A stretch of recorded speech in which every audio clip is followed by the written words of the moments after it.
If you look closely at Russia's map, the very first thing that catches your eye is its massive size.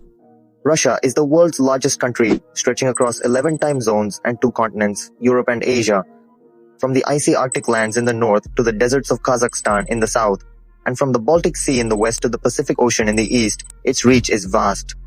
It's so large that on a world map, it appears to stretch from one end to the other. But what's even more surprising than its size is that nearly 80% of Russia's population lives in just 20% of its land, while more than 75% of the territory is almost empty. So the question arises, why is that? Such a powerful country, such a vast land, why is so much of it still uninhabited? The answer doesn't lie in just one data point. To understand this, we need to look at Russia's geography, history, and politics together. If we divide Russia into 2 parts, European Russia and Asian Russia, the pattern becomes even clearer. European Russia, which covers only 23% of the land, is home to 80% of the population. On the other hand, Asian Russia, also called Siberia or Far East Russia, covers 75% of the country, but has a very sparse population. European Russia is where Moscow is located, not only the capital, but also the political and economic center of the country. St. Petersburg, Russia's cultural hub, is also in this region. Most of Russia's rail and road connectivity, major industries, and administrative institutions are also concentrated in the western region. But why, even after so many years, does Siberia and Far East Russia remain so empty? To answer that, we have to go centuries back into Russia's history. Originally, Russia wasn't as large as it is today. Back then, small Slavic communities lived in what is now Western Russia and parts of Ukraine. These communities settled near rivers, where the land was fertile, the weather favorable, and life was easier. But as soon as you cross the Ural Mountains towards Asian Russia, the geographical and climatic landscape becomes completely different. When the Russian Empire began expanding eastward, they tried to settle people there. But the reality was brutal. Siberia became known as a land of extreme cold, snow-covered forests and inhospitable conditions. Where European Russia saw cities flourishing along rivers, Siberia's severe winters, permafrost, and barren terrain made settlement almost impossible. In the early 20th century, when the Soviet Union rose to power, they decided to strategically develop eastern Russia. The USSR leaders adopted an aggressive plan to expand population and development eastward, especially in Siberia and the Far East. But this time, it wasn't voluntary, it was by force. Under Joseph Stalin's dictatorship, between the 1920s and 1950s, millions of people were forcibly sent to Siberia. They included political prisoners accused of opposing the regime, ordinary citizens assigned to labor, and many others who were practically enslaved and thrown into extreme cold labor camps called gulags. During this time, the Soviets also built new cities and industrial centers, often near oil fields, coal mines, and military bases, with the clear aim of exploiting Siberia's resources for the Soviet economy and strengthening control over the eastern region. The most ambitious project of this strategy was the Trans-Siberian Railway, completed in 1916. This line stretched about 9,300 kilometers from Moscow in the west to Vladivostok in the east, a crucial Pacific port city.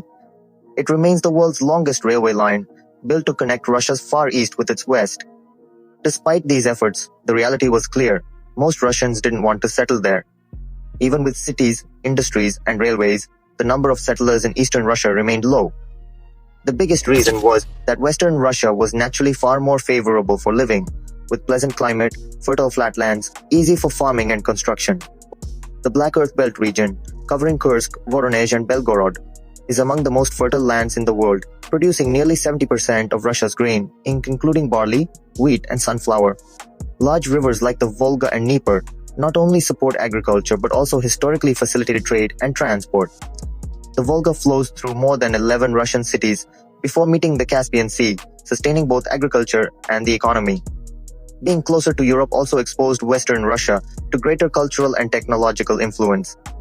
Moscow and St. Petersburg, Russia's 2 largest cities, alone house nearly 20 million people.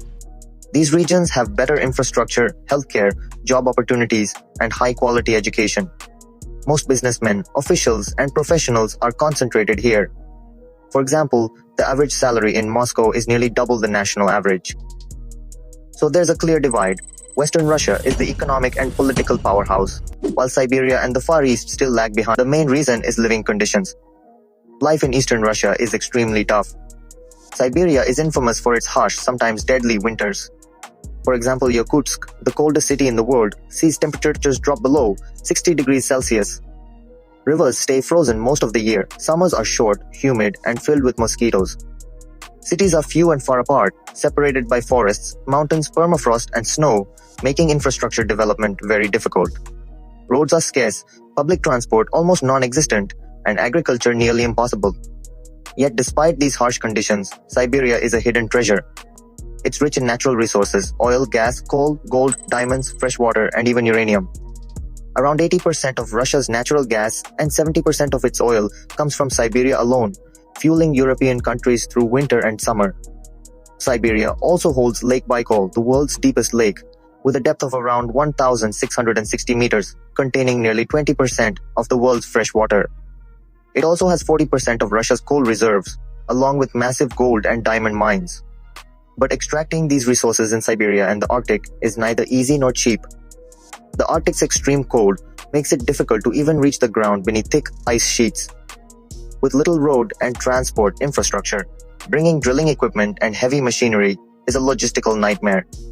That's why extracting oil and gas in Russia is far more costly and risky compared to warmer regions like the Middle East or America. Most people who live in Siberia work in oil, gas, or mining industries. For them, it's just a temporary base, a place for work and money, but not for an easy life. Once their contracts end, most return to European Russia or other developed regions. This is why Siberia has many ghost towns, settlements once alive, now abandoned. The Russian government has tried various measures to tackle this challenge, offering free land, big tax cuts, even money for relocation. Yet most people still refuse to move east. The reason is simple: life here is just too hard. Basic things like good schools, hospitals, internet, and transport are either rare or unreliable. Simply put, life is just too difficult here.